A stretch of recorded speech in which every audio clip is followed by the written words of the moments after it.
Aê! Vou começar igual o YouTuber. E aí, galerinha, tudo bem com vocês? Sejam bem-vindos ao nosso canal chamado de Escola de Humanas.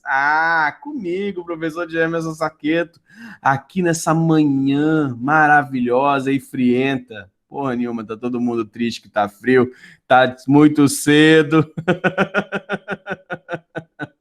Vou lembrar para vocês, né? Não se esqueçam de marcar aqui o sininho para vocês continuarem recebendo as novidades. Gente, pelo amor de Deus. Opa, para.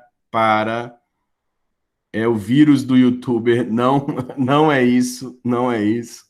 Gente, estamos começando uma aula de filosofia, da disciplina de ensino de filosofia do curso de pedagogia do IFES Campus Vila Velha. E ela não é youtuberiana. Quer dizer, um pouco é, porque vai estar hospedado lá a aula, mas ela obviamente não é da galera, né? Não é uma aula galera, né? Então vamos lá. A gente vai conversar um pouquinho hoje sobre a fundação do pensamento filosófico, né? A filosofia pré-socrática vai ficar para uma próxima aula, tá? Mas afinal de contas, para o ensino de filosofia, o que é essa temida disciplina que tantos acham ela insuportável, né, que a gente tem que fazer um trabalho gigantesco para tentar recredenciar a filosofia, né? Mas então, de fato, o que é a filosofia, tá? Deixa eu ver se mudou, tá mudando os slides direitinho, perfeito. Então, vamos lá. O que é a filosofia? Primeiro, a filosofia não é uma visão do mundo. Tem gente que acredita que a filosofia é uma ótica de mundo, é uma maneira de ver o mundo. Sei lá, eu faço Jeet Kune Do do Bruce Lee, e aí o Bruce Lee tinha uma filosofia de mundo, tinha uma filosofia, eu vou seguir a filosofia do Bruce Lee. A nossa filosofia aqui, acadêmica, conteúdo, ela não é uma visão do mundo. Ela não é um conjunto de verdades, inclusive questiona muitas vezes aquilo que nós consideramos como sendo verdade. Ela coloca em xeque muitas das nossas certezas, das nossas afirmações, e a gente tem que parar um pouco para pensar, afinal de contas, o que é verdade, o que é mentira. Mas ela não é um conjunto de verdades, elas são inclusive possibilidades. Você não precisa colocar ali moedinhas embaixo do santo filósofo tal, né? Vou colocar ali, né, algumas moedas, porque eu acredito piamente na filosofia de fulano. Quer dizer, você não precisa fazer uma profissão de fé com relação à filosofia, porque ela não é um conjunto de verdades. Ela não é um conjunto de ideias sobre as coisas, né? Aliás, conjunto de verdades, ela é a religião. A religião que diz, cada religião que diz que ela está falando a verdade, né? A filosofia não passa por esse ponto. Não é um conjunto de ideias sobre as coisas. Então, não é uma enciclopédia que está falando sobre um pouquinho de cada coisa. Ela é um questionamento, ela é uma crítica, ela é uma postura filosófica, tá? Ela não é uma ideologia, tá? Então você não precisa parear a sua vida com a filosofia. Né? Óbvio que vão ter muitas ideologias, e muitas ideologias são inclusive filosóficas, mas a ideologia é uma escolha para a sua vida. A filosofia não tem essa pretensão. Sei lá, existe uma ideologia de mundo que é contra a dor animal, né? É contra o sofrimento animal. Então se constrói uma perspectiva de mundo, uma visão de mundo que é vegana. E aí então você pode viver uma ideologia vegana, ou pode viver uma ideologia carnívora, mas o lance pode ter filosofia nisso, mas a filosofia não é o processo ideológico. Não se trata de uma fornecedora de verdades como na religião já havia colocado, né? Se não é um conjunto de verdades, então a filosofia ela está bem distante da perspectiva religiosa de mundo. Então não tem um dogmatismo, né? Dogma significa verdade e um dogma deve ser seguido. A filosofia não tem essa pretensão. Se eu falei tantas coisas que a filosofia não é, afinal de contas, o que é a filosofia? A filosofia é um conhecimento crítico, que toma distância do senso comum, das nossas experiências cotidianas e das opiniões correntes, para, por meio do questionamento e da dúvida, buscar o fundamento do mundo que nos circunda. Professor, não entendi. Repito, a filosofia é um conhecimento crítico, ou seja, não é qualquer conhecimento. Não é um conhecimento verdadeiro, é um conhecimento crítico, ou seja, busca desconstruir alguma coisa, busca compreender alguma coisa. Que é crítico, então, porque tem essa atitude de desconstruir, toma uma certa distância do senso comum. Por quê? Porque o senso comum leva a, muitas vezes, preconcepções, preconceitos, né, processos de entendimento raso. A filosofia é profunda. Então, para ser crítico, eu não posso acreditar em tudo aquilo que as pessoas acreditam. O pensamento filosófico, ele tem um momento que ele chega assim, e aí, vamos um pouco mais fundo, vamos tentar entender de uma outra maneira. E se eu tivesse uma paralaxe, opa, professor, que palavra é essa? Um ponto de vista diferente, um olhar por uma outra ótica, um olhar às vezes mais empático, por exemplo, de me colocar na posição do outro. Então eu não posso ficar preso ao senso comum. Eu não posso ficar preso às minhas experiências cotidianas, ou seja, eu vivi assim, então eu acredito. Não é porque você viveu de uma maneira que isso é verdade para todas as pessoas. As suas dores não são dores universais. O seu entendimento não são entendimentos universais. A sua verdade não é uma verdade dogmática que vale para todo mundo. A sua verdade pode ser um sinal da verdade, um passo para a verdade, uma possibilidade de verdade, mas não é a experiência, a sua experiência, que dita a regra do universo. Afinal de contas, o universo não começa e não acaba no seu umbigo. O universo é muito mais do que o seu umbigo. Então, não são as suas experiências que vão dizer aquilo que é verdade para todas as pessoas e verdade para todo mundo. Não é filosofia a opinião corrente, aquilo que sai no jornal, aquilo que está na TV, aquilo que está no noticiário, né? Não é porque muitas pessoas acreditam numa coisa hoje que isso se torna verdade filosófica ou é algo que possa ser confiável. Às vezes, a maioria das pessoas acreditam em mentiras.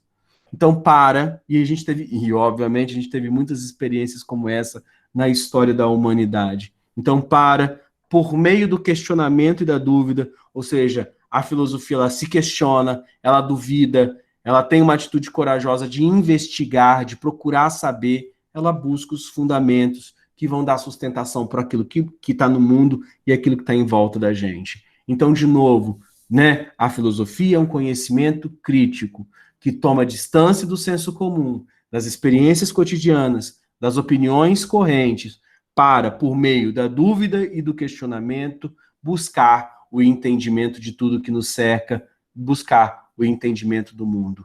O que é moral, o que é certo e errado, o que é ética, o que é poder, como que os poderes se constituem, o que faz um rei ser rei, o que faz um presidente ser um presidente, pode tudo, qual a ordem constitucional, o que estrutura uma sociedade, o que é valor, o que é o econômico, pode as relações de discriminação, pode as relações de exploração, o que é o trabalho, como ele se constitui, o que são os sentimentos, o que é a felicidade, o que é o conhecimento, o que é a verdade. Este é o papel da filosofia.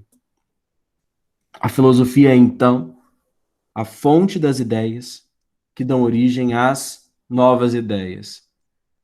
O nascimento da filosofia, ele está alinhado com o nascimento do homem que para pensar sobre si mesmo. Busca, portanto, os conceitos originais e fundamentais do conhecimento. A filosofia busca os fundamentos da verdade, da linguagem, da política, da ética, das ciências. A palavra filosofia, classicamente, é uma aula gigante de, às vezes, muitos professores de filosofia, né, que é filo, que significa amor, amizade, sofia, que significa sabedoria. Filosofia, amor à sabedoria. E nasceu na Grécia. Mas eu não vou ficar aqui gastando o seu tempo e o meu tempo na palavra filosofia. Afinal de contas, ser amante da sabedoria ou se colocar como alguém apaixonado pela sabedoria requer muito mais do que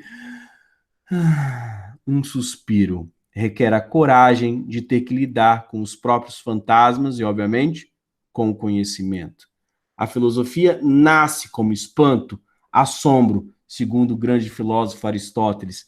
É o momento que você toma um susto diante de uma realidade, que você questiona que é a realidade, que você fala assim, você tem um insight, você fala assim, eu nunca parei para pensar sobre isso e estava tanto no meu cotidiano, faz tão parte da minha vida, eu lavo as mãos todos os dias, eu passo álcool em gel, mas eu nunca parei para olhar as minhas mãos e entender este ato de passar uma mão na outra.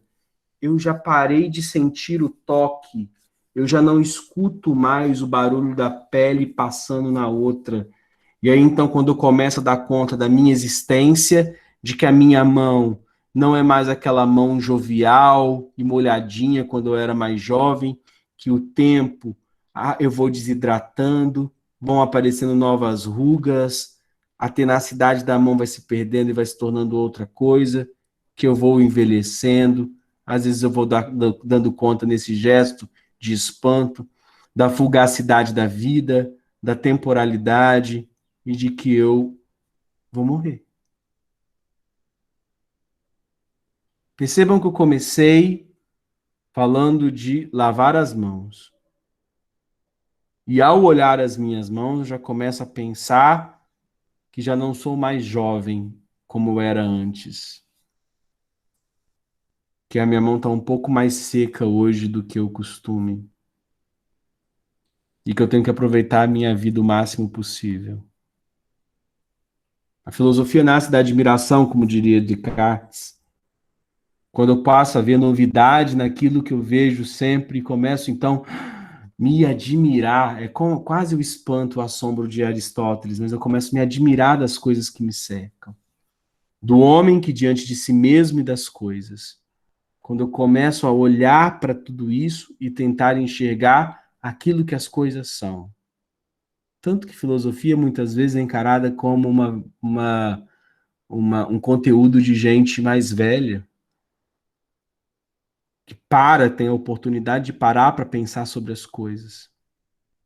Mas ela é uma atitude que tem que estar entre jovens e idosos, crianças e pessoas mais velhas. Platão afirma que a emoção própria, essa é a emoção própria do filósofo. O filósofo tem uma emoção própria, que ele sente coisas que as outras pessoas, aspas, comuns, que não se colocam na filosofia, sentem. A filosofia é um conhecimento racional, então a gente está falando sempre de razão, que expõe seus fundamentos e que se expõe à discussão pública. Ela não fica fechada em casa, dentro do seu diário. A filosofia se coloca na comunicação. As atitudes filosóficas são sempre de questionamento, de buscar o conhecimento, de crítica, né? E, obviamente e principalmente, de uma atitude crítica diante dos momentos de crise. Ela é uma atitude de indagação que busca o conhecer-se a si mesmo. Lembra? Conhece a ti mesmo, aquilo que estava lá no oráculo de Delfos, conhecer-se e conhecer o mundo. Uma atitude de pensar sistematicamente. O que é pensar sistematicamente? Pensar logicamente, pensar com causa e efeito, pensar com garantias de que o pensamento ele está sendo construído de maneira adequada e não alucinada, e não enganada, e não fantasiada, e não cheia de máscaras. A atitude da filosofia é a análise, a reflexão e a crítica. A palavra análise vem do grego analise. Lise é cortar, cortar em pedaços, em fatias, fragmentar, tentar entender as coisas nas suas miudezas, nas suas miçanguices pequenas da vida. Ela é uma reflexão, então, como um espelho, eu me deparo diante daquilo que vai e volta. Ela é um ruminar. Ela é uma coisa que você tem que ficar ali, ó, pouco a pouco, colocando esse pensamento para funcionar. E é crítica, né? Porque ela desconstrói e passa a querer construir a partir disso. Mas qual a utilidade da filosofia? e eu uso nesse slide uma frase importantíssima da professora Marilena Chauí, que eu tenho quase que como um mantra, como uma frase que consegue resumir de maneira muito sistemática, de maneira muito bela, para que serve a filosofia.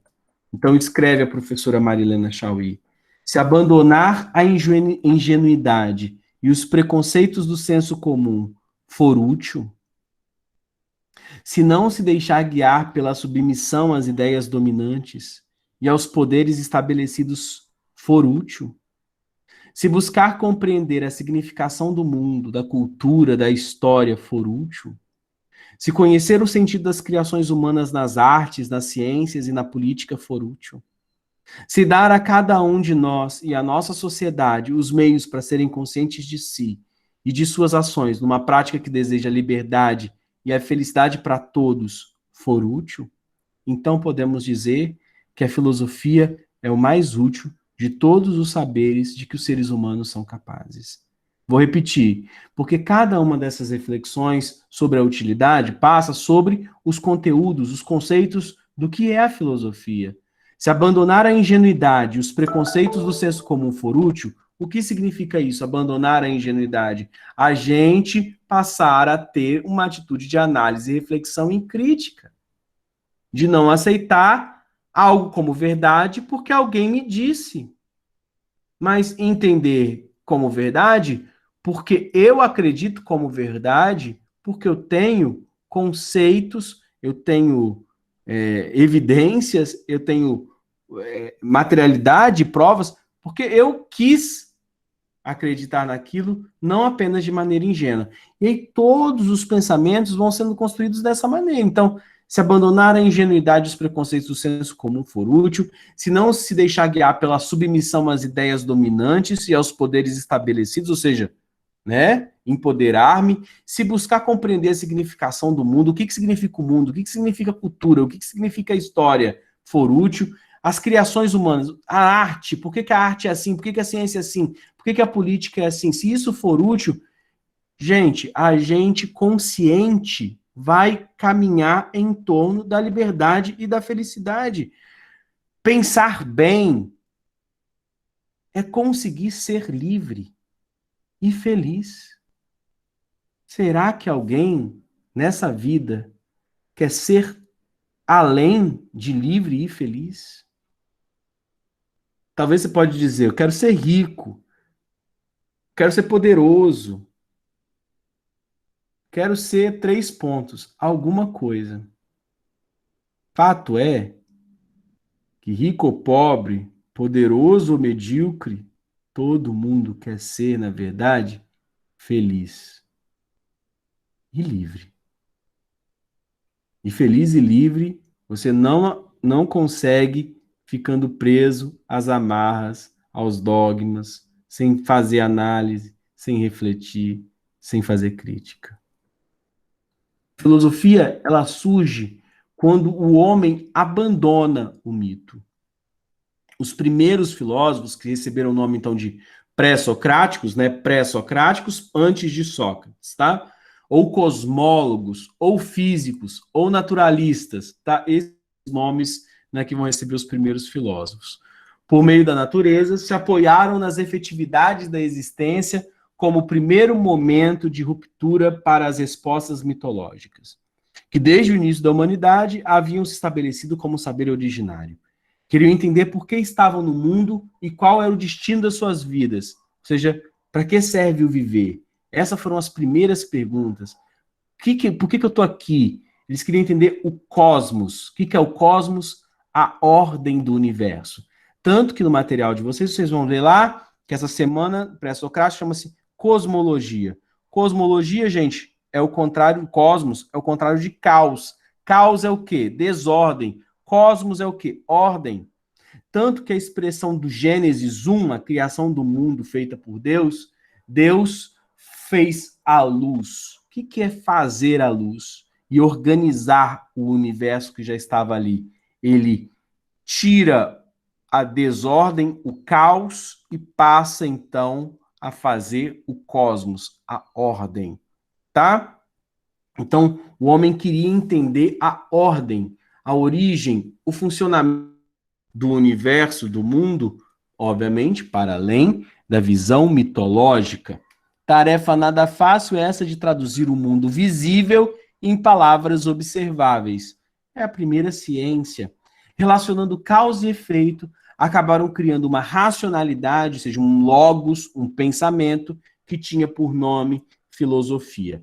Não viam o homem como algo separado do seu meio. Eles viam com seus olhos o mundo que não conseguimos perceber hoje, porque era o mundo deles. Hoje nós vemos outro mundo. O que percebemos, portanto, é que os primeiros filósofos tratavam de uma cosmologia, ou seja, buscavam compreender que ordem era aquela que formava todas as coisas. Buscavam compreender qual era a substância que permitia que todas as coisas de fato existissem. Ou ainda, em sinônimo, buscavam o arqué, ou o princípio gerador, causa primeira de todas as coisas, e que possibilitava a ordem do mundo e a existência do próprio homem. Então, sair do mito e ir em direção à razão, sair do mito, ou seja, de uma ideia de que quem mandou esse raio foi Zeus, e tentar entender o surgimento da eletricidade ali, isso é o caminho filosófico, que se tornou depois uma parte deste caminho, o caminho das próprias ciências. E aí, então, esses primeiros filósofos a gente vai ver na próxima aula. A gente vai começar então com os jônios, Tales de Mileto e o arqué, que era a água.